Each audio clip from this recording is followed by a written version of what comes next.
तो कागजी करेंसी क्या कहती है? तो कागजी currency government of India, Bharat सरकार का पुरवार करती है। बोलती करेंसी तो नहीं भी पुरवार कर सकती, लेकिन जो कागजी करेंसी है वो कागजी currency government of India, Bharat सरकार का पुरवार करती है। तो उसमें वर्ल्ड करेंसी कोड के अधीन उनका निर्माण होता है। वर्ल्ड करेंसी कोड, इसमें विश्व की व्यवस्था में उनकी व्यवस्था है। इन व्यवस्था में वर्ल्ड करेंसी कोड यानी शब्द, कौन सा शब्द डालने का, कौन सा शब्द है, उसके लिए वर्ल्ड करेंसी, वर्ल्ड एटले विश्व और वर्ल्ड एटले शब्द। तो जो शब्द पे लिखा गया उसमें लिखा गया है गवर्नमेंट ऑफ इंडिया, भारत सरकार। तो उसमें अनपढ़ मूर्ख की नम्रशील अपील में क्या किया है दादा ने कि भारत भूमि की सरकार तो गवर्नमेंट ऑफ इंडिया है। पुरावा currency 1 rupee, government of India, Bharat government of India 1 rupee currency speech, government of India 1 rupee currency speech. तो ये करेंसी क्या पुरवार करती है कि ये भारत भूमि की है, और भारत भूमि की है इसीलिए उसमें कोई जात का गारंटी नहीं, कोई जात का प्रॉमिस नहीं, कोई जात का granted by the central government, I promise to pay the bearer नहीं, ऐसा कोई भी शब्द उस पे लिखा गया नहीं। इसीलिए भारत भूमि पे क्यों, कैसे, तो भारत भूमि पे जो यहाँ की व्यवस्था है, ये नॉन जुडिशल में व्याकरण के बिना, तारीख तिथि के बिना, अक्षर बाराखड़ी के बिना जो समाज वहां रहता है उनका ये प्रूफ करता है। क्या प्रूफ करती है कि यहाँ की भूमि, भारत की भूमि कैसी है कि an immense peninsula lying to the south of Asia, an immense यानी महान विशाल, इन विशालता में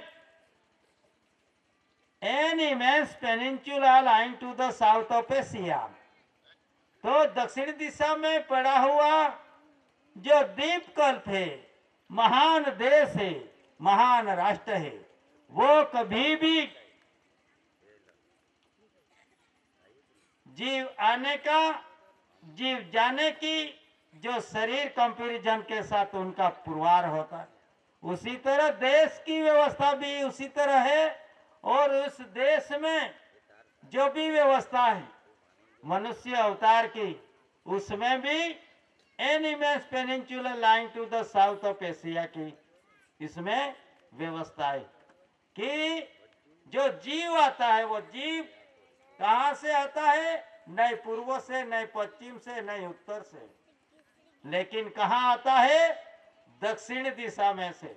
मध्य प्रणव बिंदु से अब सारा संसार है, मध्य प्रणव बिंदु से अब सारा संसार है। उनका खुलासा दादा ने किया और उनका प्रूफ भी दादा ने किया। तो उसमें भारत भूमि की मिट्टी जो पुरवार करती है, वो कौन पुरवार करती है, करेंसी ही पुरवार करती है, भारत भूमि की मिट्टी। तो उसमें विद कर्ण यानी आहार, आधार, कंसरी, उस पे गवर्नमेंट ऑफ इंडिया। कॉइंस देखो तो उस पे भी गवर्नमेंट ऑफ इंडिया। 1 रुपया पानी का देखो, उस पे भी गवर्नमेंट ऑफ इंडिया। और जो भारत का स्टैंप है, इस स्टैंप पे water letter government of India, पानी का लिखान जनरल स्टैंप। तो ये शरीर विश्व में भी 4 समुंदर हैं। इन विश्व में भी 4 समुंदर है, और ये देही में भी पानी का प्रमाण इतना है, तो उसे पानी का लिखान बोला जाता है। कैसे पानी का लिखान? तो ए यानी पुरुष, बी यानी बॉय, सी यानी सेंटिंग, डी यानी डिलीवरी। उन्हीं प्रमाण के अधीन, इन रजमेंट के अधीन उनका जन्म होता है। ए यानी पुरुष, बी यानी बॉय, सी यानी सेंटिंग, डी यानी डिलीवरी। उसी तरह दादा ने उनका कॉन्स्टिट्यूशन दिखाया, और इन कॉन्स्टिट्यूशन में देश और देश को चलाने वाला कौन है? तो गवर्नमेंट ऑफ इंडिया, भारत सरकार ही है। आज की परिस्थिति में सरकार शब्द पूर्ण लेख नहीं है। इनमें सरकार सरकार सब कहते हैं, लेकिन सरकार शब्द पूर्ण लेख हुआ ही नहीं। तो गवर्नमेंट ऑफ इंडिया भारत सरकार भी है, सेंट्रल गवर्नमेंट भी है, स्टेट गवर्नमेंट बोलते हैं। तो ये उनका पूर्ण लेख नहीं है। तो इन पूर्ण लेख के वास्ते आपको करेंसी एंड बैंक नोट देखना पड़ेगा। इन करेंसी एंड बैंक नोट में क्या लिखा है?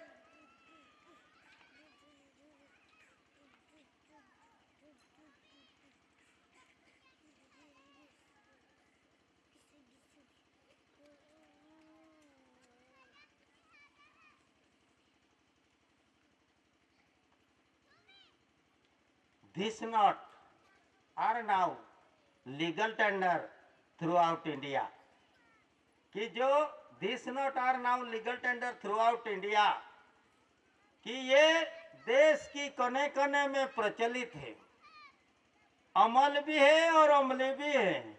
उसका विरोध कोई नहीं कर सकता। तो ये देश में 2 परिवारों की व्यवस्था चल रही है, एक गवर्नमेंट ऑफ इंडिया भारत सरकार की, और एक सेंट्रल गवर्नमेंट की। तो सेंट्रल गवर्नमेंट का नाम का कोई पुरावा नहीं, सिर्फ इसमें promise, granted, guarantee, I promise to pay the bearer, इतना ही लिखा है, नहीं तो दूसरा कोई पुरावा नहीं है। लेकिन देश जिसे चलता है उस पे लिखा है government of India Bharat, Bharat government of India. तो यही उनका डॉक्यूमेंट, दस्तावेज। और इन दस्तावेज में 4 युगों से, 3 कार्ड से निर्मित हुआ स्टैंप, टिकट, जनरल स्टैंप, उनका खुलासा किया। और इन खुलासा में एक जो ब्रिटिश गवर्नमेंट के वक्त पे चलता सिंडल, जो नया पैसा रखा गया है, प्लान का भाग, तो उसमें प्लान में क्या लिखा है? उसमें एक ताज रखा गया है और भारत इंडिया रखा गया है। वो टाइम पे गवर्नमेंट ऑफ इंडिया भारत सरकार था, पहले भी था, आज भी है और आगे भी रहेगा। ऐसी जो परिस्थिति का निर्माण जिसने किया और जिनका आधार इन विश्व को दिया, इन विश्व के राह से जो करेंसी का व्यवहार और करेंसी का निर्माण, इन करेंसी का व्यवहार से उसमें कब से जो कॉइन्स का हिसाब दिया और कॉइन्स का हिसाब से करेंसी का निर्माण। तो करेंसी का निर्माण कैसे हुआ? इन करेंसी का निर्माण कैसे हुआ? तो वर्ल्ड विश्व करेंसी कोड के अधीन हुआ। तो भी इन विश्व जगत में एक कानून लाया गया। तो इन कानून के तहत इसमें excluded partial area and partial area 1935 में गवर्नमेंट एक्ट निकला। और इन गवर्नमेंट एक्ट में ऑर्डर कब हुआ? 1937 में हुआ। तो ये कहाँ चला? बकिंघम प्लेस की कोर्ट लंदन में चला। तो उसके तहत एक कानून पारित हुआ इन भारत देश में। तो उस कानून के अधीन ईस्वी सन 1935 के कानून आज भी चालू है। कोई बोलते, सब बोलते हैं कि ये जूनी बात है, नई बात नहीं है, लेकिन कानून के तहत समझो तो कानून व्यवहार में तो है, लेकिन कानून की तहत समझो आज भी ये भारत देश 100% आजाद नहीं है। क्यों आजाद नहीं है? हम सब तो झंडा वंदन कर रहे हैं, तो आजाद कैसे नहीं?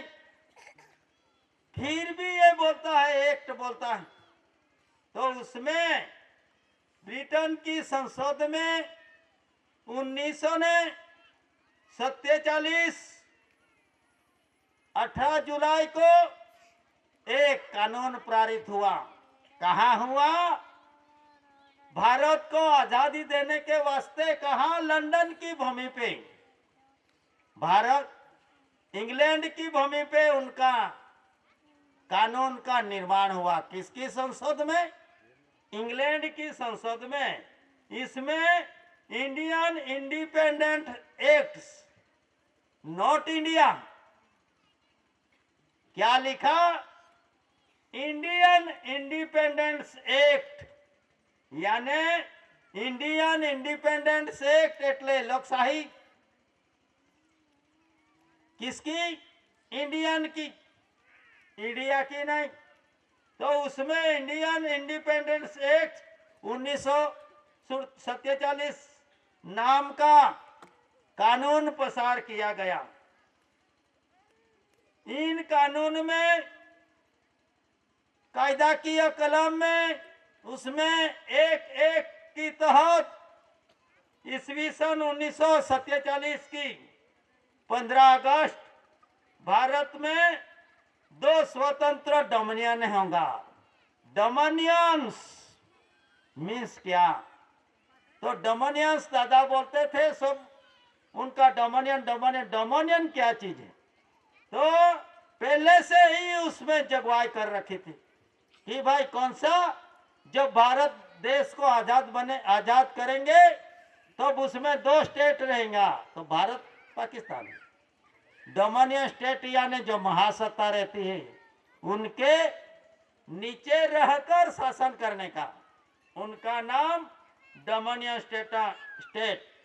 और 1950 की 26 जनवरी को भारत बंधारण में अस्तित्व में आया।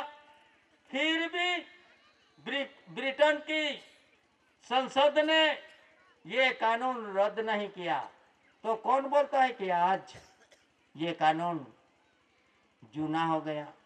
चालू ही है, आज भी रद्द किया ही नहीं। उनका मीनिंग यही होता है कि ब्रिटेन, भारत और पाकिस्तान आज भी खुद का संस्थान मानते हैं, भारत और पाकिस्तान। लेकिन ये एक्ट कैसे पारित हुआ? इंडियन एक्ट, इंडिया के लिए नहीं, in natural revenue of the community के लिए नहीं। इसमें इंडियन इंडिपेंडेंस एक्ट 1947 कलम 2(2) के तहत अविभाज्य पेटा विभाग 3 और 4 के सिवाय भारत का सभी प्रदेश हीज मजिस्ट्रेटी यानी कानून के तहत चलेगा, लेकिन किसका? भारतीय का, भारत का नहीं, natural revenue of the community का नहीं। तो उसके हेठट ये जमीन जागीरी वो थी, वो कलम के तहत भारत की जमीन पे ब्रिटेन का शासन, ब्रिटेन का महाराजा का हुक्म स्थापित कर दिया। और इनमें ये कानून की तहत 8 कलम 2 मुजब दोनों संस्थानों संसद द्वारा बनाए गए कानून के सिवा इसमें क्या उल्लेख किया गया है कि भारत का दोनों संसद, भारत पाकिस्तान के दोनों संसदों में बनाया गया कानून के सिवा दोनों संस्थाओं का वहीवट 1935 का ब्रिटिश संसद द्वारा निर्मित किया हुआ गवर्नमेंट ऑफ इंडिया एक्ट द्वारा होगा। तो ये गवर्नमेंट ऑफ इंडिया एक्ट द्वारा होगा। तो वो टाइम पे ब्रिटिश था, फिर भी ब्रिटिश का नाम से कानून नहीं स्थापित हुआ, लेकिन कैसे स्थापित हुआ? Government of India. तो 1935 और 1937 में डिफरेंस कितना है? फिर भी 1935 का कानून में, कानून की तहत 1947 का कानून और उन कानून के तहत मिली हुई आजादी, उनका शासन किससे चलेगा? तो गवर्नमेंट ऑफ इंडिया, भारत सरकार के तहत, इन कानून के तहत चलेगा। तो इन कानून में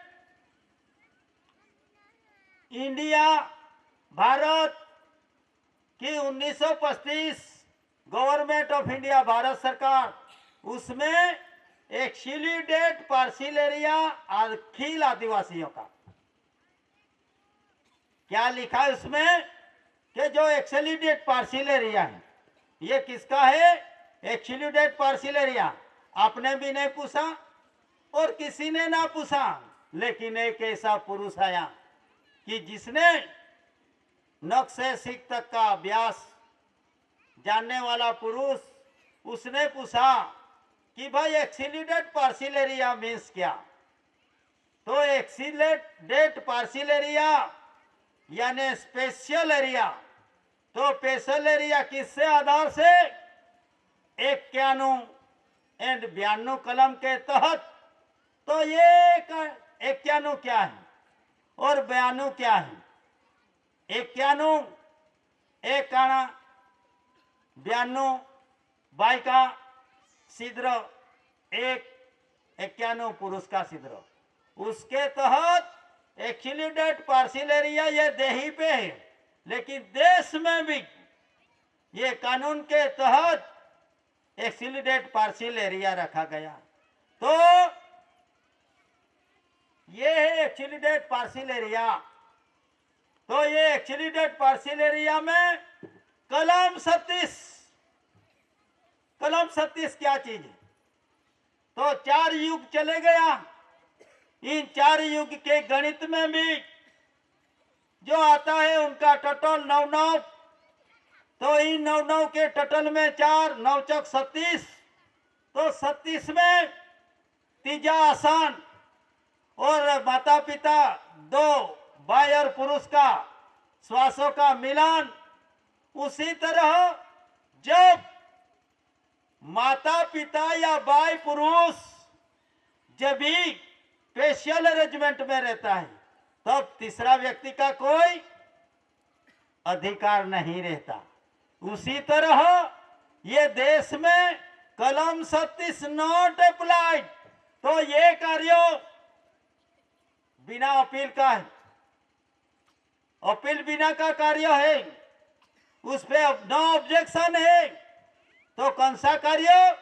नॉन जुडिशल, आध्यात्मिक विश्व करेंसी कोड से निर्मित हुआ व्यवहार, तो उसे इसको बोलते हैं इंडिया नॉन जुडिशल।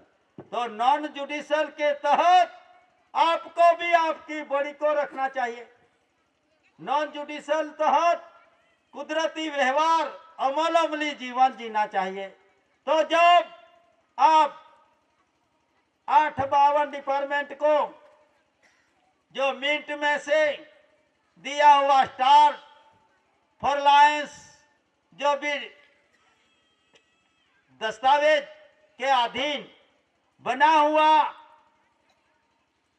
टंकसाड़ में मिला हुआ और जो भारत भूमि का मिट्टी से बना हुआ अर्थ मटेरियल, इन अर्थ मटेरियल जिसने गवर्नमेंट ऑफ इंडिया भारत सरकार की वफादारी की एबिडियंट सर्वांस की तहत, तो उसमें भूमि का रक्षण करने वाले को ही दिया, ना पार्लियामेंट में बैठने वाले, ना गांधीनगर की पाटनगर में बैठने वाले और ना जुडिशल कुर्सी पे बैठने वाले को दिया। लेकिन दिया तो किसको दिया कि जिसने भारत भूमि की रक्षा करने की जिम्मेदारी है उसको दिया। उसको दिया तो क्या दिया? स्टार भी दिया, मोनोग्राफ में फॉर लायंस भी दिया, बेल्ट लगाया उसमें भी फॉर लायंस दिया, टोपी, हेट, मोजा, दोरी, उसे यूसीसी यूनिफॉर्म सिविल कोड दे दिया। तो ऐसी परिस्थिति में उनको भूमि का रक्षण करने का है, कब्जा प्रवेश करने का नहीं। और जो मिंट है, टंकसाड़ है, इन टंकसाड़ में से बना हुआ दस्तावेज आपको प्रतीक में अंगीकार कर रहे हो आज भी। तो इन अंगीकार की तहत ये किसका है?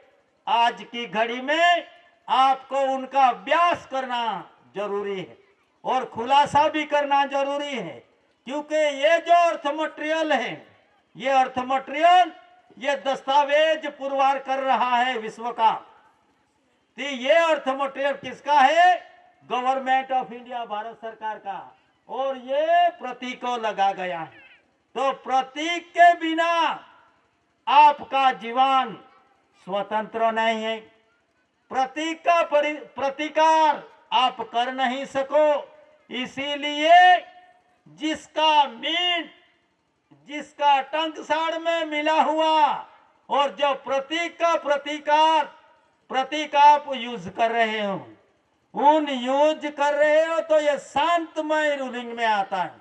तो इन शांतमय रूलिंग के तहत आप इन भारत भूमि, पवित्र भूमि की रक्षा की और रक्षा के साथ आपको भी हम विनती कर रहे हैं कि रूलिंग ऑफ रूलर्स व्यवहार का व्यवहार ऑनर मालिक, उनका जो व्यवस्था है, ये व्यवस्था के तहत आप भी उसी तरह उनका भी वफादार रहना चाहिए। क्योंकि पुलिस खाता, हवाई दौड़, नौका दौड़, भूमि दौड़, भूमि रक्षण करने का है, कब्जा प्रवेश करने का नहीं। तो आज की घड़ी में जो गवर्नमेंट ऑफ इंडिया भारत सरकार का अर्थ मटेरियल की चोरी हो रही, नुकसान हो रही है, तो उसमें आपके सहकार बिना कोई वस्तु लूटा नहीं जा सकती। इसीलिए law constitution is the collegium against constitution. कानून का जो कॉन्स्टिट्यूशन है वो स्थलांतरी प्रजा के लिए ही है। ये भारत भूमि का अनल वंश natural revenue of the community के उसके लिए नहीं है। इसीलिए आप जिसका प्रतीक आपके कंधे पे रखकर, प्रतीक आपके शरीर में यहां लगाकर, जो एबिडियंट यानी वफादारी में आप जो वफादारी निभाते हो, तो उसमें भूमि का रक्षण करने का कब्जा प्रवेश नहीं। तो आज की घड़ी में गवर्नमेंट ऑफ इंडिया का रूलिंग भी आपको पहचानना पड़ेगा। क्यों गवर्नमेंट ऑफ इंडिया भारत सरकार का रूलिंग? तो उसमें आज की घड़ी में 1950 में समाज कल्याण डायरेक्टर ने एक जाहिरनामा प्रसिद्धि किया और इन जाहिरनामा में प्रसिद्धि करने में उसने क्या लिया कि जो एक क्राउन में गवर्नमेंट ऑफ इंडिया भारत सरकार का लिखान है उनके अधीन कानून का सुसंगतिकरण के लिए सरकार शब्द लाया गया। कब से लाया गया? तो सरकार पूर्ण लेख आज की घड़ी में नहीं है, इसीलिए सरकार को भी पहचानना पड़ेगा। नहीं तो किसका खाता है, किसका प्रतीक रखता है और किसकी हिफाजत कर रहे हैं। तो उसी तरह गवर्नमेंट ऑफ इंडिया भारत सरकार के स्थावर जंगम माल मिलकत को नुकसान हो रहा है। ऐसी घड़ी में आपको भी ये ऑनर रूलिंग की पहचान और अभ्यास जरूरी है। वास्ते आपको आमंत्रित किया जाता है। इन आमंत्रित में देश में अराजकता मिटाने के लिए जो शांतमय रूलिंग है, इन रूलिंग में ये समाज इन्वॉल्व है। कैसे इन्वॉल्व है कि ये समाज मिंट, मुद्रा, करेंसी, क्राउन का रूलिंग के अधीन है। इसीलिए ना सभा निकलते, ना सरगस निकलते हैं, ना मंगने जाते हैं और कहीं भी धमाल करने नहीं जाते। तो ये समाज देश का चालू रूलिंग का वफादार ही है और आगे भी रहेंगे वफादार। उसी तरह प्रतीक का प्रतिकार कर नहीं सकते, वास्ते ये सरगस सभा आंदोलन नहीं कर सकते। क्यों कि गवर्नमेंट का वफादार है वो समाज।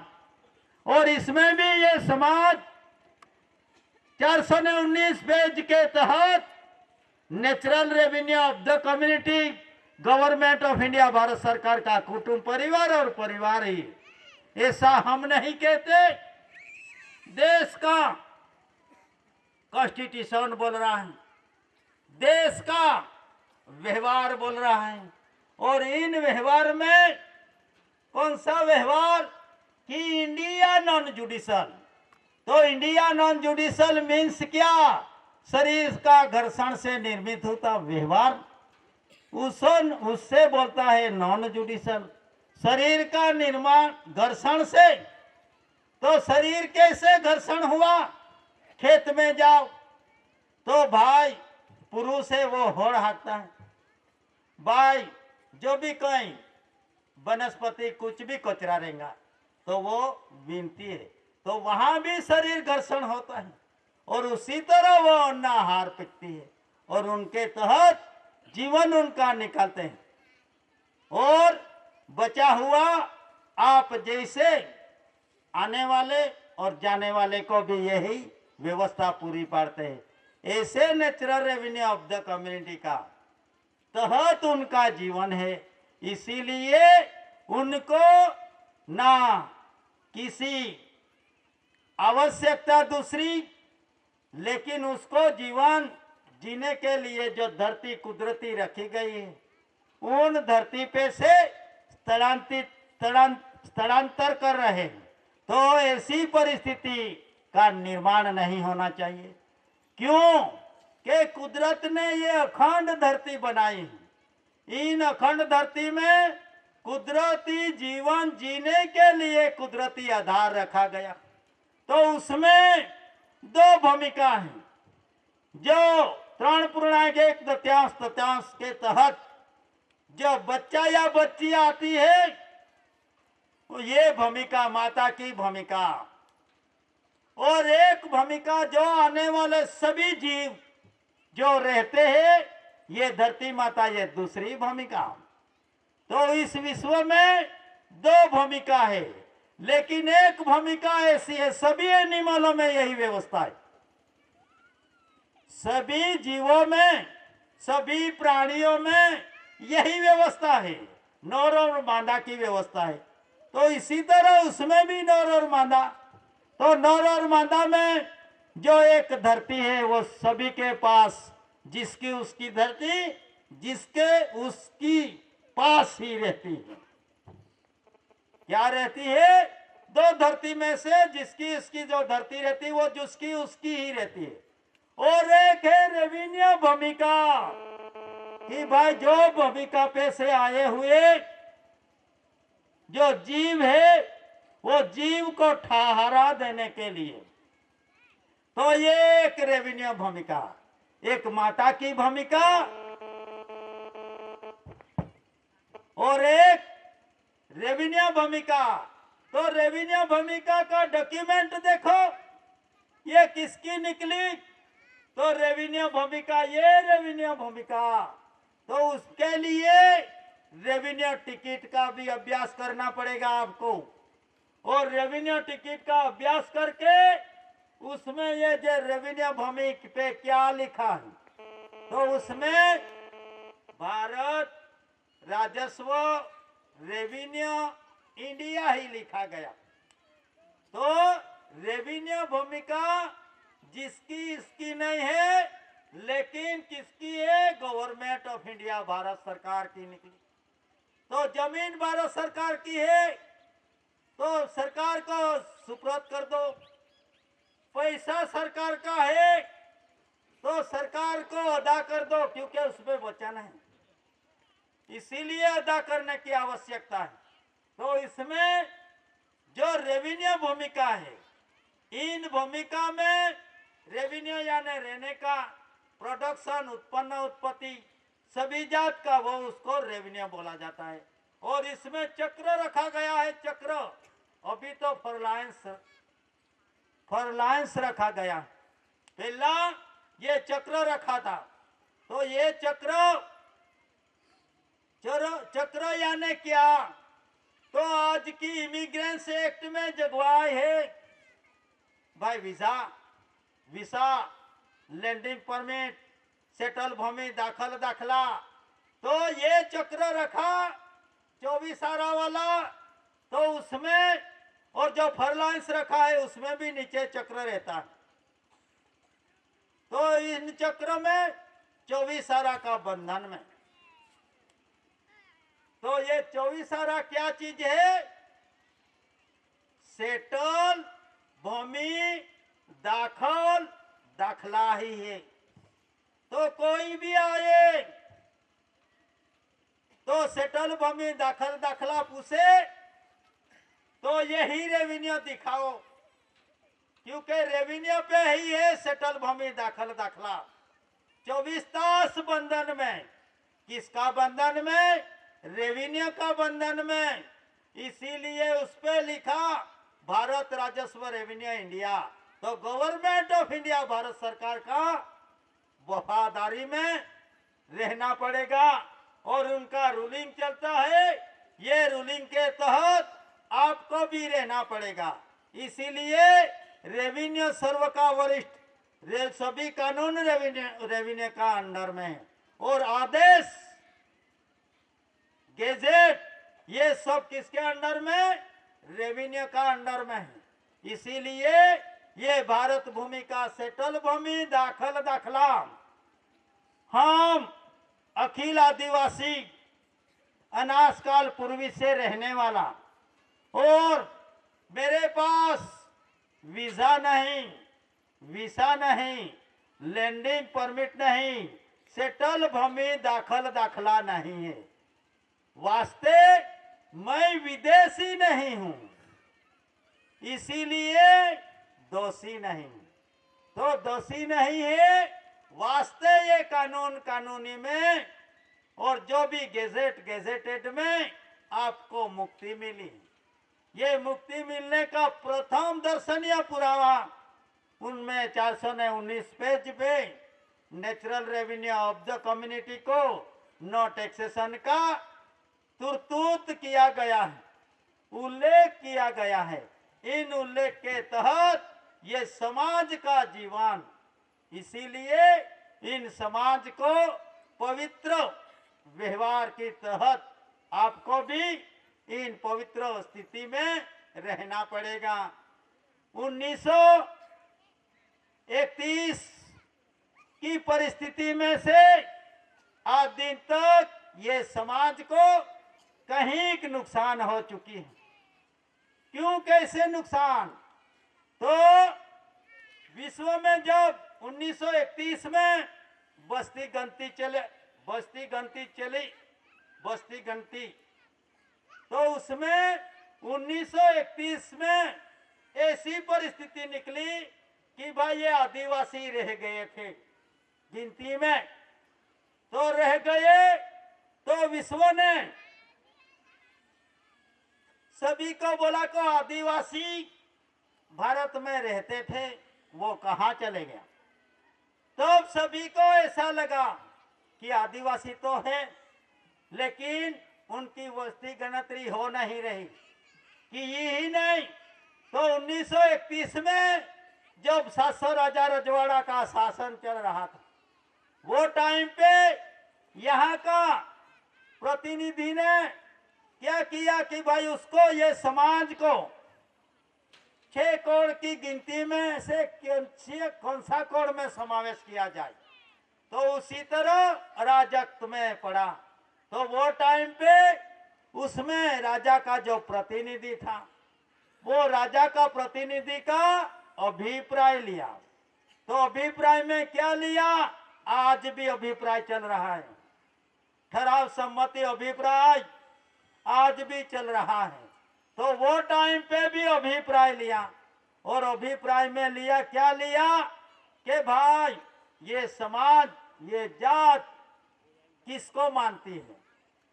तो राजा का प्रतिनिधि दूसरा, ना बाप ने बोला, ना भाई ने बोला, ना वड़िल ने बोला, ना आदिवासी वड़वा ने बोला, लेकिन किसने बोला? दूसरा ने बोला। किसका? राजा का प्रतिनिधि था, उसने बोला। आज भी यही परिस्थिति का निर्माण चालू। तो वो टाइम पे बोला कि भाई वो लोग तो पत्थर को पूजते हैं, वो लोग पेड़ को पूजते हैं, वो लोग नदी नाला को भी पूजते हैं, वो लोग धरती को पूजते हैं, वो लोग सूर्य चंद्र तारा कणी उसको सभी को पूजते हैं। तो वो किसका अभिप्राय? राजा का प्रतिनिधि का अभिप्राय।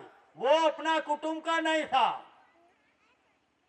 अपनी थियरी भी नहीं जानते थे, फिर भी उसने अभिप्राय दिया। और अभिप्राय देने से वो लोगों ने ऐसा लगा कि ये भाई पत्थर को पूजते हैं ना, तो वो भी एक मूर्ति पूजक है, लेकिन पत्थर को फोड़ डालो और उसमें से आकृति निकालो और उनको फूल पत्थर अगरबत्ती नारियल चढ़ावो, उसको बोलते हैं मूर्ति। लेकिन पत्थर मूर्ति नहीं है, वो भी अखंड रूलिंग में आता है। जिसी तरह धरती है उसी तरह वो भी अखंड रूलिंग में आता है। पेड़ ये किसने बनाया? कुदरती नदी नाला, कुदरती पवन पानी, कुदरती धरती, कुदरती आकाश, कुदरती। फिर भी उसने मूर्ति पूजा में अभिप्राय दिया, और मूर्ति पूजा में अभिप्राय देने से उसने वो टाइम पे सर्वे किया कि भाई देश में ऐसा कौन सा धर्म है कि वो धर्म में मूर्ति पूजा माना जाता है, मूर्ति को पूजा जाती है। तो उसमें सर्वे में निकला हिंदू, तो आज भी निकला हिंदू भी। आपका भी जो प्रमाण पत्र देते हैं वो कब से निकला? वो टाइम से निकला है। क्यों? कि भाई हिंदू ऐसा एक धर्म है, तो वो धर्म ज्यादातर मूर्ति पूजा में मानते हैं। तो वो लोग भी पत्थर को पूजते हैं, पेड़ को पूजते हैं, नदी नाला को पूजते हैं, सूर्य चंद्र धरती माता को पूजते हैं। तो वो भी, उनको भी समझ लिया कि मूर्ति पूजा ये नेचुरल है, उनको पूजता है, वो नहीं अभिप्राय दिया। लेकिन कैसे दिया? कि मूर्ति पूजा। तो मूर्ति पूजा में निकला टॉप पे हिंदू। तो तब से आपको लिया हिंदू भी। दो बाप का एक लड़का रहता है, नहीं रह सकता। हिंदू तो हिंदू, हिंदू बिल कैसे बना? रेवंड फादर यानी पाल्य पिता पाल्य पिता की दुकान में आज भी आप फंस रहे हो। पाल्य पिता यानी इंग्लिश में रेवंट फादर। तो पाल्य पिता की दुकान में से बाहर निकलने के लिए दादा ने गुलामी में से इन समाज को स्वतंत्रता की ओर ले जाने के लिए आपको natural revenue of the community प्रत्यक्ष प्रमाण की तहत ले गए और नॉन जुडिशियल कुदरती व्यवहार की ओर ले गए।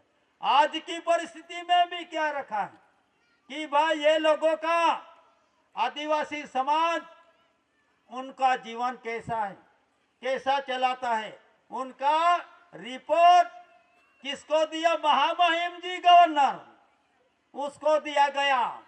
और उनको दिया गया तो 1 बरस में उनका अहवाल किसको देना पड़ता है? राष्ट्रपति को देना पड़ता है। और ये समाज उसी तरह जीती है। उनका स्थिति क्या देने का, उनका अहवाल दूसरे को नहीं दिया, राज्यपाल को दिया गया है।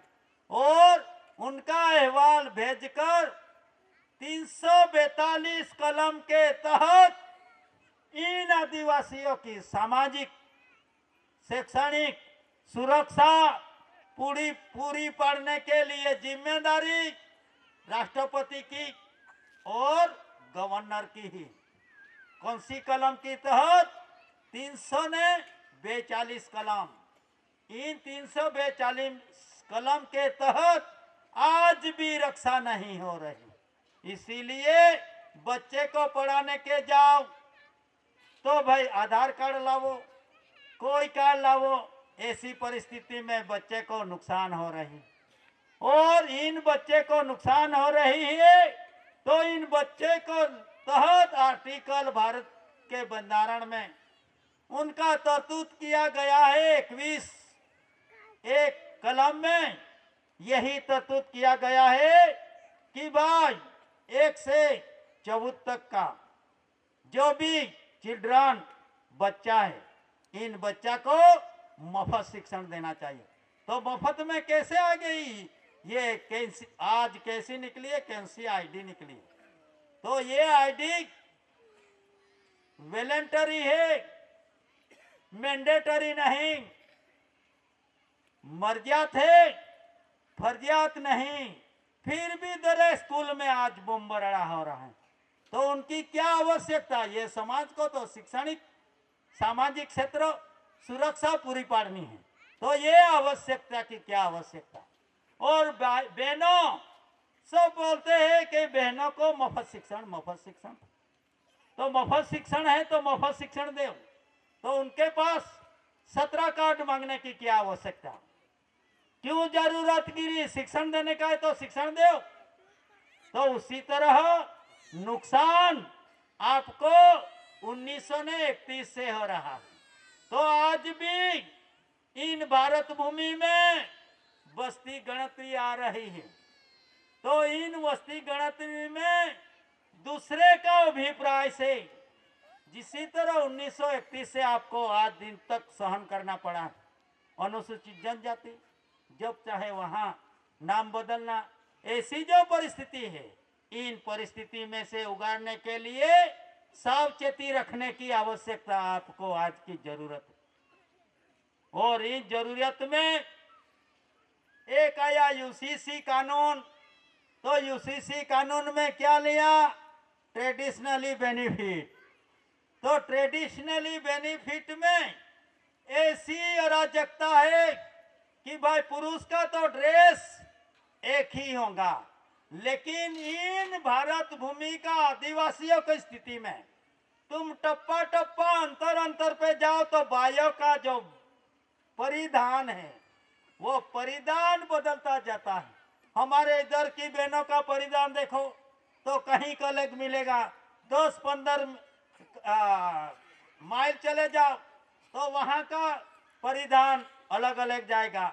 इसीलिए ये भारत भूमि में उनको ट्रेडिशनली बेनिफिट दिया गया है। और ये ट्रेडिशनली बेनिफिट में आप निष्फल जाओगे तो आपका जीवन अस्त व्यस्त की ओर बढ़ेगा। इसीलिए जो व्यवहार है इन व्यवहार को पकड़ के रखो। और ऐसी परिस्थिति में 32,000 ऊंडा समुंदर, 32,000 ऊंडा समुंदर और 64,000 की वस्ती में से एक इंसान बाहर आता है और वो इंसान खुद का डिप्लो का हक और अधिकार पूछ रहा है। कैसी वस्ती में से? 32,000 ऊंडा समुंदर में से, 64,000 वस्ती में से एक इंसान बाहर निकलता है और वो इंसान क्या पूछते हैं कि जिसके उसके डिप्ला का, जिसका उसका देश का अधिकार और हक पूछ रहा है। तो आपको तो 1935 में एक्सीडेंट पार्सिल एरिया और इन एरिया में रहने वाला जो भी है उनको उनकी तहत उनका अधिकार भी पता नहीं है, अधिकार भी आज दिन पूछा नहीं। तो कैसे निकले ये वाणी स्वतंत्रता का अधिकार? सभी को दिया है वाणी स्वतंत्रता का अधिकार। तो इन वाणी स्वतंत्रता का अधिकार 19 आर्टिकल के तहत आपको भी मिला है। तो आपका अधिकार कैसे नहीं पूछा?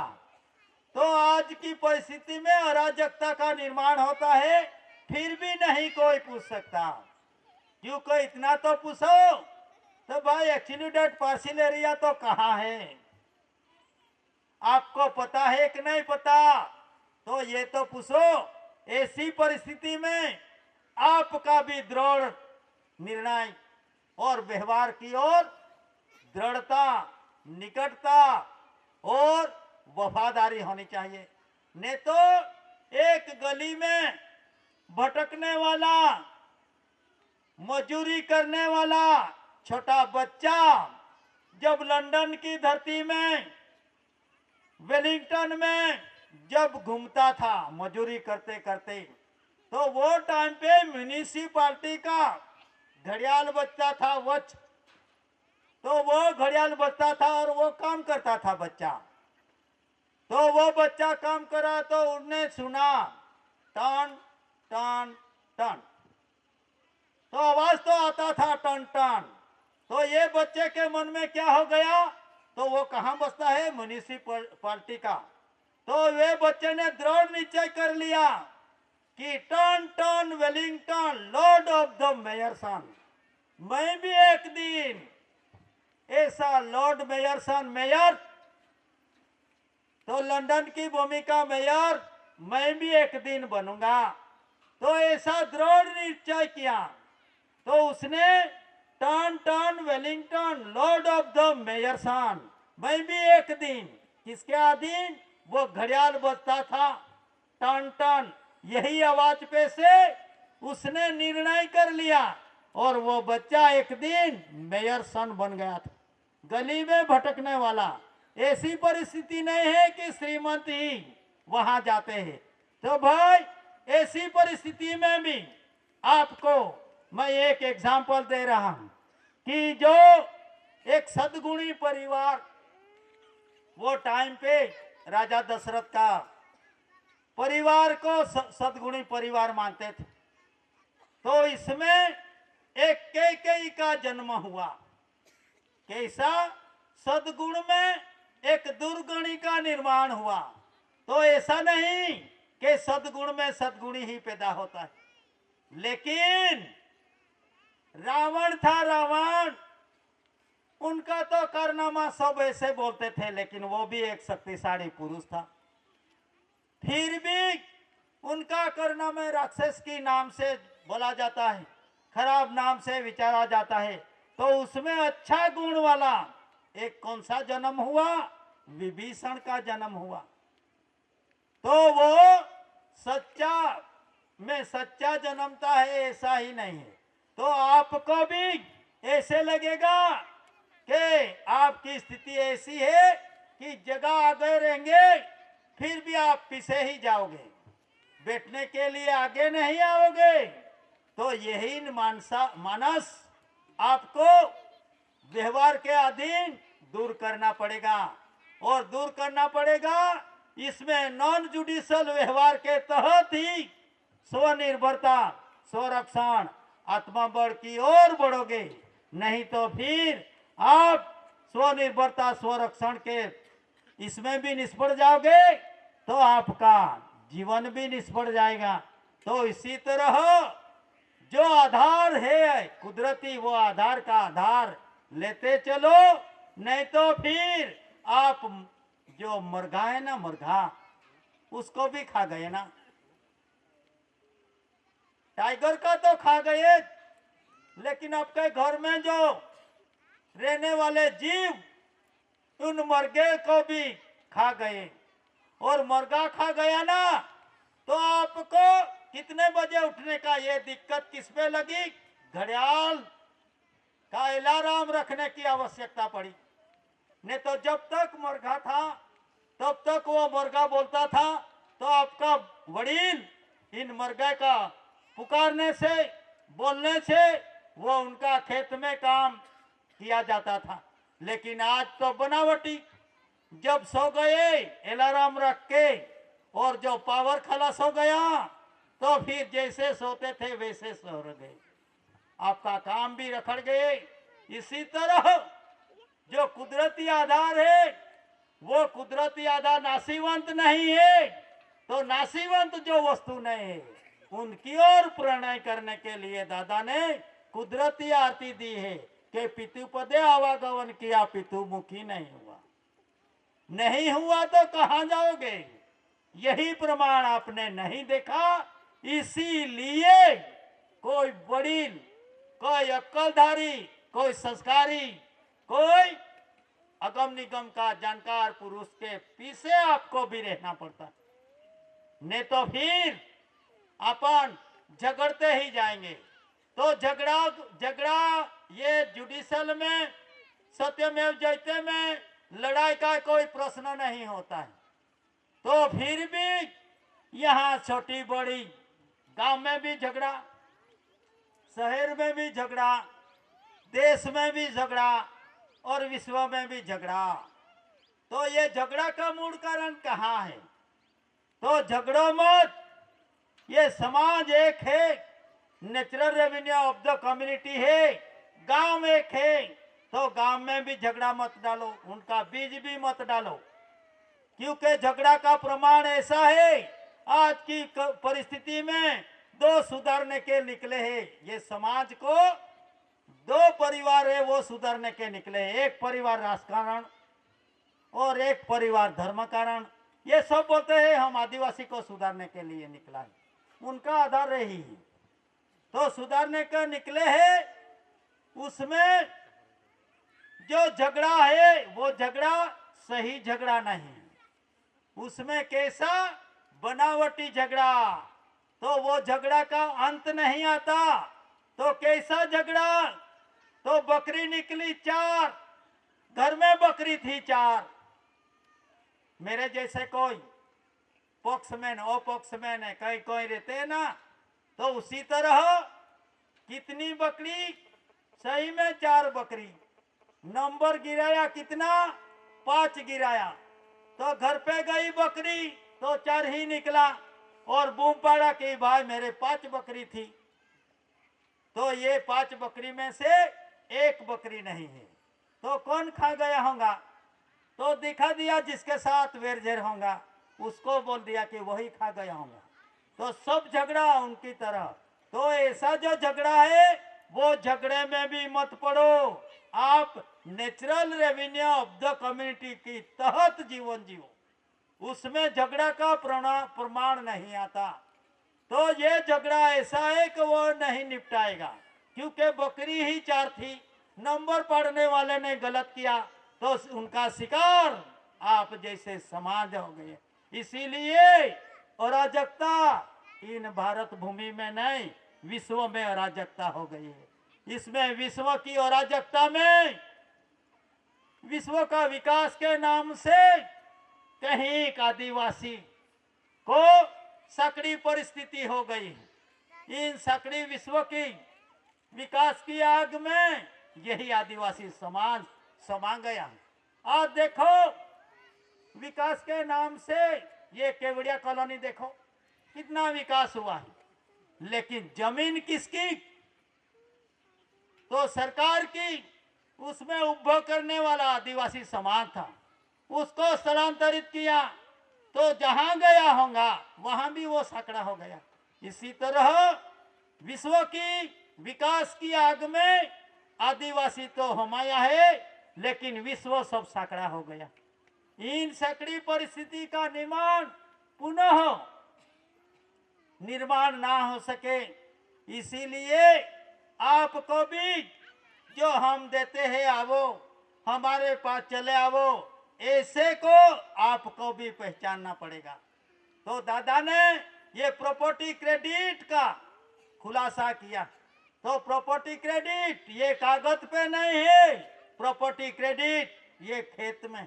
इसीलिए झारखंड का सीएम बोलता है बैंक हमारी खेती है, खलियाना हमारा एटीएम है। बैंक क्या चीज है? तो जो खेतीबाड़ी है, आदिवासी का जीवन इन धरती माता पे है। तो बैंक हमारी खेती, तो खेती में ही बिकता है तब बैंक में जाता है भाई। नहीं तो सब बोलते हैं कि पैसा अन्न की क्रेडिट के अलावा पैसा बन नहीं सकता। गवर्नमेंट ऑफ इंडिया भारत सरकार का अर्थ मटेरियल से बना हुआ जो भी अर्थ मटेरियल होगा उससे पैसा बनता है। तो इसीलिए खेती हमारी बैंक है। और खलियाना अब तो क्या करते हैं, खलियाना बनाते नहीं, क्योंकि डर भी नहीं रहे ना, आपकी संस्कृति भी नहीं। जब आपकी परिस्थिति में आपकी पहचान का जो सबूत था वो सबूत तो आपने मिटा डाला। तो आज की घड़ी में सर्वे आएगा तो ना घर आपके पास हल मिलेगा, ना आपके पास करप मिलेगी, ना आपके पास घर मिलेगा, ना आपके पास कुछ संस्कारित वस्तु नहीं मिलेगा। तब उनकी पहचान कैसे होगी? ना आपको अक्षर भराखड़ी तारीख तिथि साल सनवारी में समावेश नहीं है। तो आदिवासी का सिर्फ व्यवहार, त्योहार, संस्कार और संस्कृति ही बची है कि यहाँ की मिट्टी है ये पुरवार करने के लिए। वास्ते आपको आपके दरवाजे पे रखने के लिए दादा ने पहले से ही बोला है, कोई भी डॉक्यूमेंट आपका घर की दरवाजे पे रखो ताकि आपकी सुरक्षा। तो कैसी सुरक्षा? जब वो टाइम पे दादा बोलता था कि भाई जो आएगा मिलिट्री आएगा, पुलिस आएगा तो यहाँ की नहीं आएगी। तो भाई आपको लगता था तो कहाँ की आएगा, मेरा भाई भी पुलिस में है, मेरी भी रक्षा होगी। कोई बोलता होगा तो मेरा काका भी पुलिस में है तो मेरी भी रक्षा होगी। ऐसी परिस्थिति का निर्माण तो दादा बोलता था कि ऐसा डॉक्यूमेंट आपका घर पे रखो ताकि जो बाहर से आने वाला सैनिक, तो कौन सी सैनिक? शांति सैनिक, शांत सैनिक, शांतमय सैनिक, वो उसका प्रमाण ऐसी 20 की भागीदारी में 20 पैसा हर राष्ट्र ये सैनिक के पीछे खर रहा है। 20 पैसा, 1 रुपया में से 20 पैसा वो शांति सैनिक के लिए आपको भेजते हैं वो। तो उसी तरह उनकी जो व्यवस्था है, तो ये व्यवस्था दूसरा कोई करने वाला है तो वो दूसरा ये व्यवहार का अनजान है। तो इसीलिए व्यवहार का जो डॉक्यूमेंट है वो डॉक्यूमेंट आपके घर पे रखो ताकि कोई भी आए तो किसका घर का सुरक्षा करने का है तो उनका प्रमाण उनको पता चल जाएगा। नहीं तो आज तो सब यूसीसी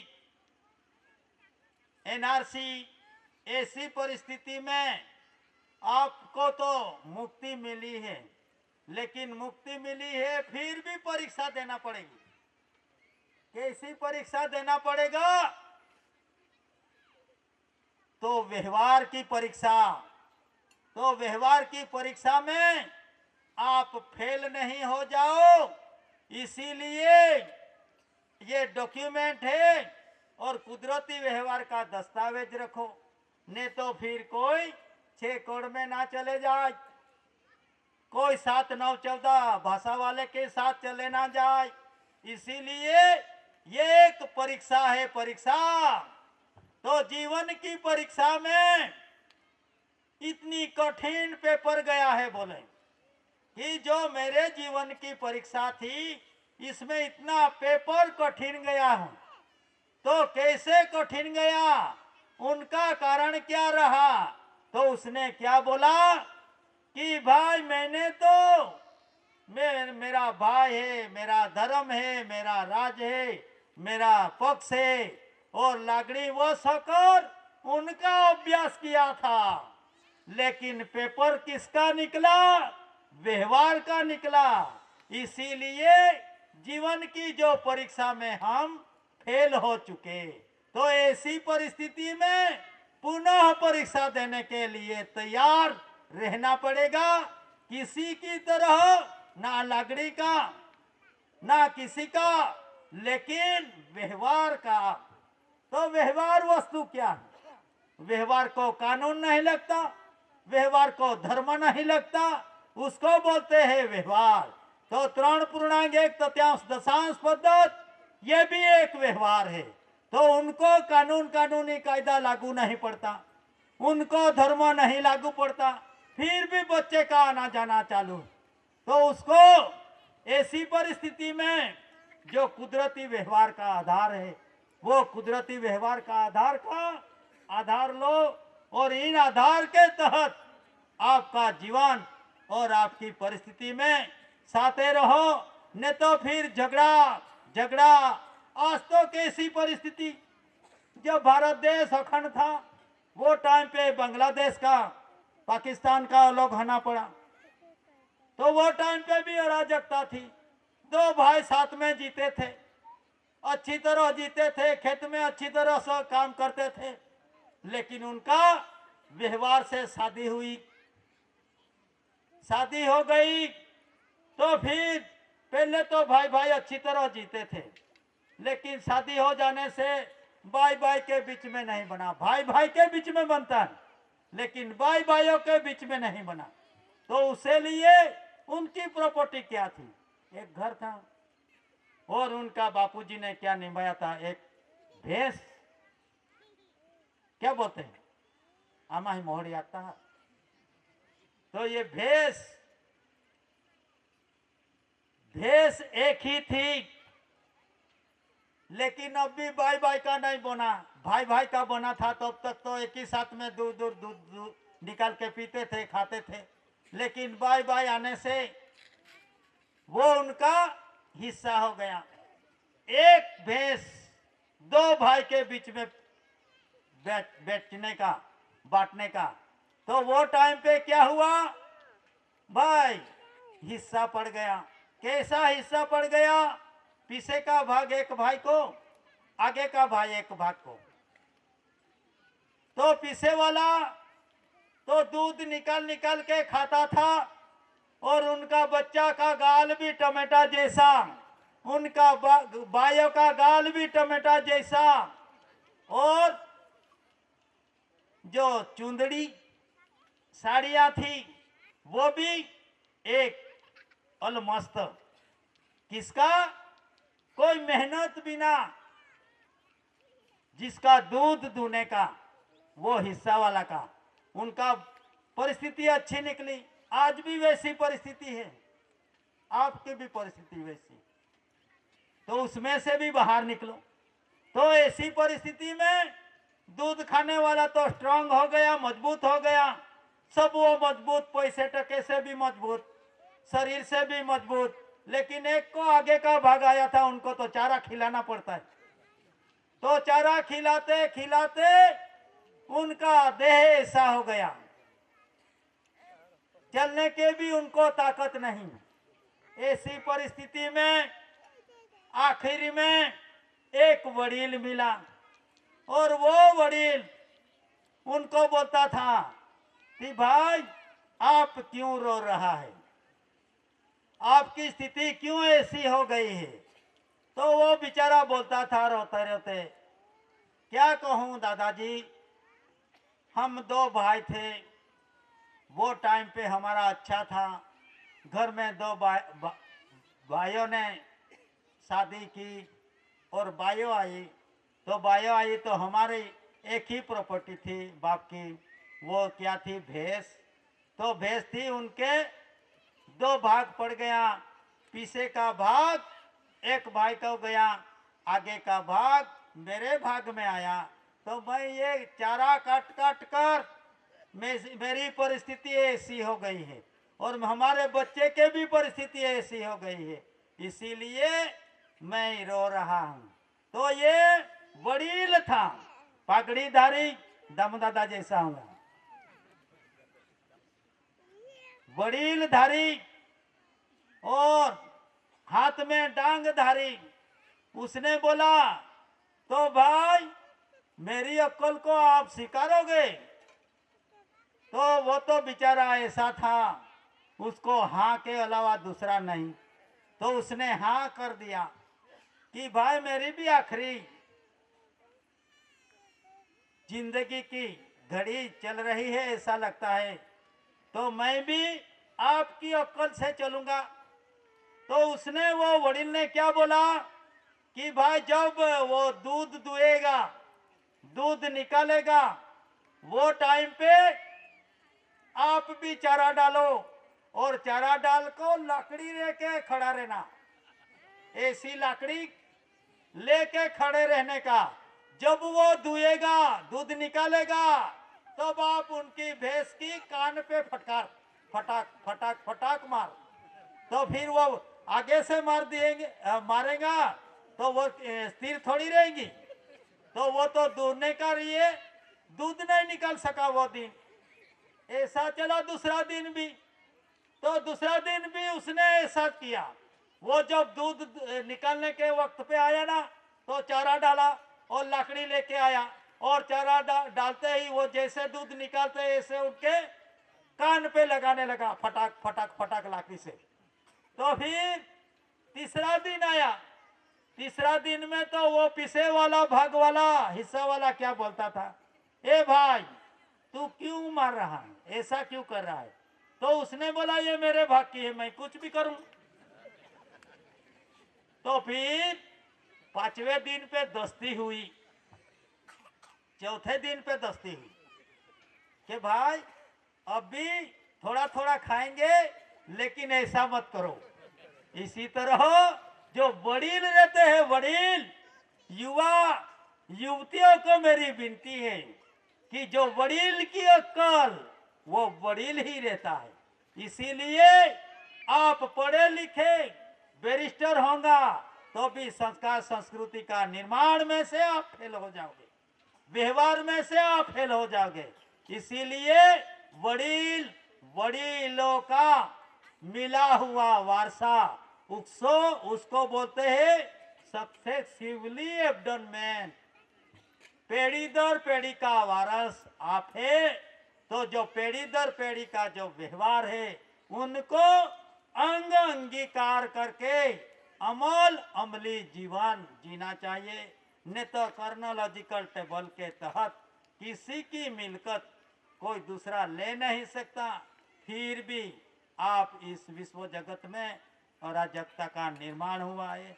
और दादा ने प्रमाण से प्रत्यक्ष कहूं सु आज ही, तो प्रत्यक्ष कहूं सु आज ही, तो दादा ने प्रत्यक्ष डॉक्यूमेंट दिया। इन डॉक्यूमेंट के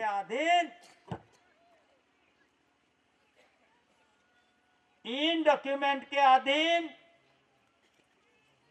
न्याय नहीं चाहिए, लेकिन क्या चाहिए, दस्तावेजी इंसाफ चाहिए, इंसाफ। तो आपका भी जहाँ जहाँ केस चलता होगा तो इन केसों में भी मजिस्ट्रेट भी समझ सकता है। हम अक्कल कुआ गए थे तो वो टाइम पे एक जज था, एक भाइयों का खेती का प्रॉब्लम था, अभी अभी की बात है। तो वो टाइम पे गए, हम भी चले गए वहाँ कोर्ट में और वो लोग भी चले गया, लेकिन उनका वकील एडवोकेट क्या बोलता है कि साहेब ये कंसिलेशन समिति है, उनको चलाने मत दो, क्योंकि वो सरकार को नहीं मानते, कानून को नहीं मानते, ऐसा वो बोलने लगा। फिर भी हम बैठे, फिर वो मजिस्ट्रेट बोलता था कि भाई समिति को तो नहीं चलने देंगे, लेकिन आप चलाते होंगे तो चलाओ, ऐसा कहा। तो इतना भी अच्छा अपने लिए कि भाई सरकार को नहीं मानते, लेकिन कौन सा सरकार पूर्ण लेख नहीं। तो मजिस्ट्रेट ने बोला है एक दिन समझने के लिए हमको भी जरूरत गिरेगी, और जो एडवोकेट था उनको भी बोला था आप भी समझो। तो ऐसी परिस्थिति में एक भाई को अंदर रखा था, तो वो कोठड़ी में रखा था, एक वकील था, तो वो वकील ने क्या लिखा, भाई कोठड़ी किसकी, तो कोठड़ी गवर्नमेंट ऑफ इंडिया भारत सरकार की। मजिस्ट्रेट को उनका भान नहीं होने से गवर्नमेंट ऑफ इंडिया भारत सरकार का परिवार को रखा गया है। कोठड़ी ना मजिस्ट्रेट की, लेकिन कोठड़ी गवर्नमेंट ऑफ इंडिया भारत सरकार की है। तो मजिस्ट्रेट को उनको ख्याल नहीं होने से वास्ते गवर्नमेंट ऑफ इंडिया भारत सरकार का परिवार को अंदर रखा गया है। आप छोड़ो या ना छोड़ो, गवर्नमेंट ऑफ इंडिया भारत सरकार का विरोधी हो आप। इतना लिखकर दिया था तो वो भाई ने निकाल दिया था, क्योंकि यह झगड़ा का परिणाम नहीं है, लेकिन इसमें परिस्थिति वैसी है। कोठड़ी किसकी है, अर्थ मटेरियल किसका, तो गवर्नमेंट का निकली ना मजिस्ट्रेट का निकला। तो मजिस्ट्रेट को पता नहीं कि भाई ये गवर्नमेंट ऑफ इंडिया भारत सरकार का natural revenue of the community परिवार है।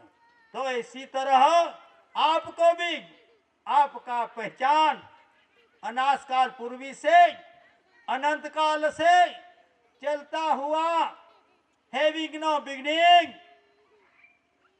का जो व्यवहार था, व्यवहार है, इन व्यवहार का अभ्यास करके आपको भी समझाना पड़ेगा, और इन तरह आपका जीवन को भी गुलामी में से मुक्त रखने के लिए ये अवसर है। इन अवसर में मनुष्य अवतार मिला है, और ये मनुष्य अवतार जिस बाप से आए हैं, जहां बाप से आया है वो बाप का घर जाने के लिए, इतना ही नहीं, बाप का घर सभी को जाना पड़ता है। यहाँ जिंदा रहेंगे उनको भी, लेकिन जिस घर से आए हैं वही घर जाने के लिए, तो वही भेदी घर पाने के लिए कुंवर झग अंगी याना आया है। साथी ठोक के बोलता विश्व ने कि भाई जहां से आए हैं वहां जाने के लिए, रास्ता दिखाने के लिए कुंवर झग अंगी याना है। चाहे इमिग्रेंट्स हो, चाहे मृत्यु हो, कि कोई भी आवागमन हो, तो उसमें जो प्रमाण रखा गया है दस्तावेजी का, वो दस्तावेजी का इंसाफिक जो घड़ी है वो घड़ी उस पे चलती है। इसीलिए आपको डॉक्यूमेंट का अभ्यास करना पड़ेगा, आपका भावी रत्न को भी उनका अभ्यास करना पड़ेगा। और इन अभ्यास में नॉन जुडिशल है, कुदरती व्यवहार और कुदरती व्यवस्था। इन कुदरती व्यवहार में, कुदरती व्यवस्था में आप विवेक विनय, व्यवहार त्यौहार, संस्कार संस्कृति उसको ख्याल में रखना पड़ेगा, नहीं तो वो जो चले गई तो आप भी चले जाएंगे। तो इसीलिए जो कहाँ गए नहीं, कहाँ से आए नहीं, इसीलिए उनको आज की घड़ी में ये अनाजकाल पूर्वी का चलता रूलिंग पे रहने की आवश्यकता है। टिकट ये भी अनाजकाल पूर्वी का, पैसा नया पैसा वो भी अनाजकाल पूर्वी का, रूप वो रुपया भी अनाजकाल पूर्वी का, कंसरी ये भी अनाजकाल पूर्वी का है। तो सब जो अनाजकाल पूर्वी का व्यवहार है, ये व्यवहार को अंगीकार करके अमल अमली जीवन जीना पड़ेगा। ऐसी परिस्थिति में आज अपन यहाँ बैठे और दादा ने जो व्यवहार दिखाया, इन व्यवहार का अधीन रहकर आपका जीवन, आपका व्यवहार, घर की व्यवस्था, देही की व्यवस्था और देश की व्यवस्था, इन व्यवहार के तहत रखो और जीवन अपना भावी मय रखकर अपना जीवन की व्यवस्था स्टैंडर्ड में रखो। इतना कहकर मैं बैठने की इजाज़त लेता हूँ। स्वकर्ता पितु के जय।